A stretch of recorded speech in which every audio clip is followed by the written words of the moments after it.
Chapter 12. Take cover! One of the bandits shouted. Jonathan grabbed Snow White's hand and dragged her behind a giant log. The rest of the bandits followed.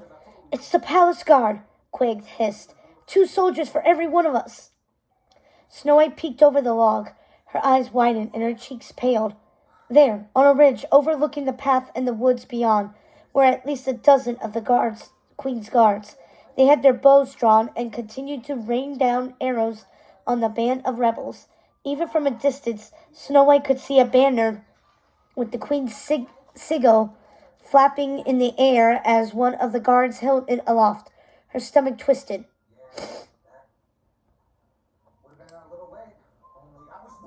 Urging their mounts forward, the guards moved closer. Surrender in the name of the Queen, bandits! The captain of the guard shouted out. Beside Snow White, Jonathan shifted nervously, his usual bravado aside. He was a smart young man. He knew the situation was not leaning in their favor. Just then, the captain of the guard spoke again. We are searching for the Princess Snow White. Show your faces. It had been one thing when the Queen sent the huntsman to kill her. He was but one man. This was the entire guard, and she had no weapons, no idea how to protect herself, and only a merry band of rebels with questionable hygiene and even more questionable ethics to help her. As arrows hit the trees and grass around them, Snow White saw something flicker in Jonathan's eyes, something protective and caring. He could just hand her over and walk away. Wasn't that what a real thief would do? Yet, he wasn't one, she realized. Not a true one. There was more to him. As if to prove her point, Jonathan finally said, You need to run, princess. She's the princess? Quake questioned, his eyes moving from Snow White to his captain and back to the other bandits. Snow White? She's still alive? Asked the bandit Maple, who perched behind the rock next to Quig. What about all of you? Snow White said, gesturing to the others. They had grabbed branches and sticks and were holding them out as if that could protect them from the guards' weapons. Don't worry about us, Jonathan said, smiling. We'll hold them off. Snow White looked up at the hill where the guard was fast approaching. Then she glanced back at the band of rebels. True, they were thieves, but they had never hurt her, not like the Queen, who had broken her spirit day by day, and they weren't bad by nature. They had no other choice but to live this life, because the Queen had made it impossible to live any other way. That was what Jonathan had told her, and she believed him. If she were to run away from the fight now, she would be a little better than the Queen. Opening his palm, Jonathan handed Snow White her necklace. It's not your problem. Snow White squeezed the necklace in her hand. He was wrong. It was her problem. She had hidden behind the castle walls for far too long, casting wishes into a well. Meanwhile, the Queen had ruined the kingdom and made honest folk turn into thieves. It was absolutely Snow White's problem. She reached down and picked up her own branch. I won't leave, she said stubbornly. I'm not asking, Jonathan said, his expression equally stubborn. I'm making it a fair fight, Snow White protested.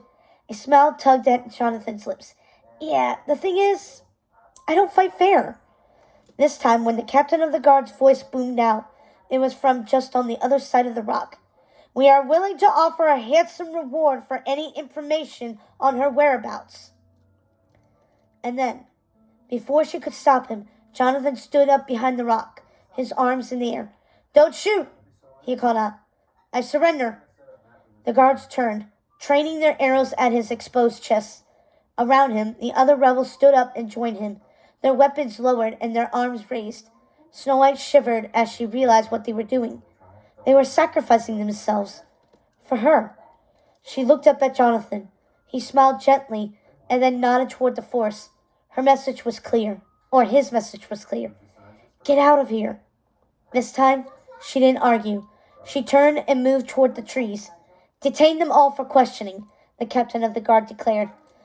But Snow White couldn't resist taking one look back. To her surprise, Jonathan's eyes were still on her. Something passed between them, and then he gave her a small smile and turned to the soldiers. She slipped behind the nearest tree and allowed herself one moment to watch. As the palace guard stomped toward Jonathan and the bandits, Snow White's heart pounded faster. She squeezed her fists at her sides, forcing herself not to call out. But while she was worried, Jonathan didn't seem to have a care in the world. She just stood there, watching as the guard came closer, and closer, and still closer. When they were nearly on him, he said, "Now!" Then, lifting a branch, he charged. The bandits followed. Snow White knew she had to go. She turned and ran farther into the woods. Behind her, she heard rough and tumbled sounds. Her footsteps slowed. She knew that Jonathan wanted her to flee. She knew that he and the others were fighting to keep her safe, but she had gotten them all into this mess, and now she was going to help them get out of it. She had said she wasn't going to leave, and she meant it.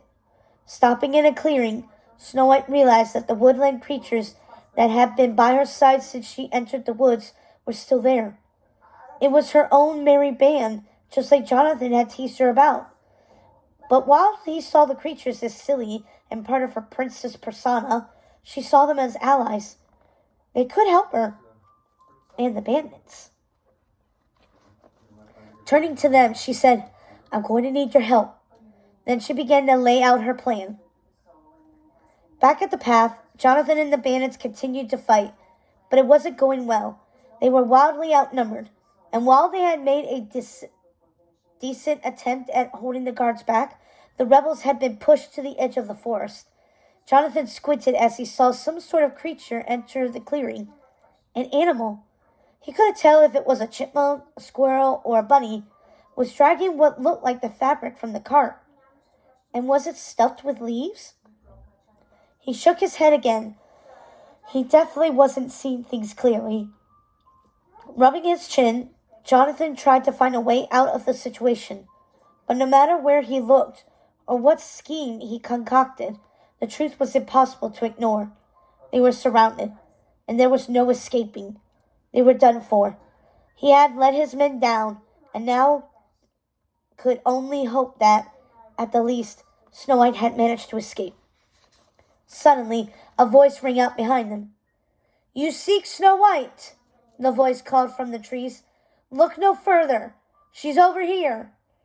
Jonathan's eyes widened. He knew that voice. That was Snow White. What was she doing? As the soldiers scrambled up the hill, Snow White, as swiftly and silently as she was able, sprinted toward where the captain of the guard's horse had been tied up. At the same time, the captain of the guard shouted happily as he began backing up the hill. "This way," he called out to his soldiers. "Let the rabble scurry back to whatever rat hole they crawled out of." The guards rushed toward where Snow White's voice had come from. The bandits turned as one and seized their opportunity to run. They headed into the woods toward the captain's now angry shouts in an effort to delay them. Whatever Snow White's distraction had been, the captain was not pleased. He was yelling at his men, and as Jonathan and the others sprinted into the clearing, he saw why. The animals had been dragging fabric through the woods. He hadn't been seeing things, and at some point, Snow White's little woodland friends had slipped into it, making it move as if it were being worn. From a distance, it would have looked like a real person, but the captain had clearly discovered the truth. "She's in league with the bandits," he shouted. "Spread out and find them." Various detachments of guards headed out in all directions as the captain yelled out, "Where's my horse?" Jonathan and the others kept running, and a moment later they jumped down into a deep ravine, determined to get out of sight. Snow White appeared riding a horse out of the woods, dismounted, and fell in beside them. He glanced at her. Despite the danger, she was smiling, pleased with her ruse. They all stared at her in awe as she tried to catch her breath. "Why come back?" Jonathan said, his surprise evident in the tone of his voice. "Someone had to solve your princess problem," she said, smiling at him. "I told you I'd fight with you." He smiled back, suddenly seeing her as a strong young woman and not as a princess who just needed to be rescued. "I guess you meant it." "I guess so," she responded. "You continue to impress me," he told her honestly. His words took Snow White by surprise, and she blushed slightly in delight. "Well, gosh, A compliment like that, coming from a criminal mastermind like yourself? With a series of hand motions, Jonathan dispatched the other bandits to check the surrounding area to make sure they were safe. For the time being. The people, they despise the queen. They're afraid. That's why we fight in your father's name. Your parents weren't afraid of anything. It made us all feel a little braver. It gave everyone hope. Jonathan's sincerity shone through, and Snow White nodded in appreciation. He turned to address one of his men, just in time to see a guard taking aim at Snow White. The guard let his arrow fly, not stopping to think. Jonathan grabbed Snow White and pulled her back out of harm's way. Unfortunately, it put him right into it. He felt a jolt, and then a stab of pain as the arrow meant for her lodged itself in his shoulder. Quig rushed over, seeing the sacrifice his captain had made. Meanwhile, the bandit Finch appeared behind the guard, who was hurriedly reloading, and knocked him over the head with a large stone. "Jonathan!" Snow White said when she heard his grunt of pain. Turning, she saw the arrow in the back of his shoulder. Her face paled, and she reached out to grab his hand, steadying him. A weak smile spread over his face as their hands touched, but when his vision began to blur and there was a loud ringing in his ears. "I think we have a bit of a problem, Princess," he said as his knees buckled and he sank to the ground.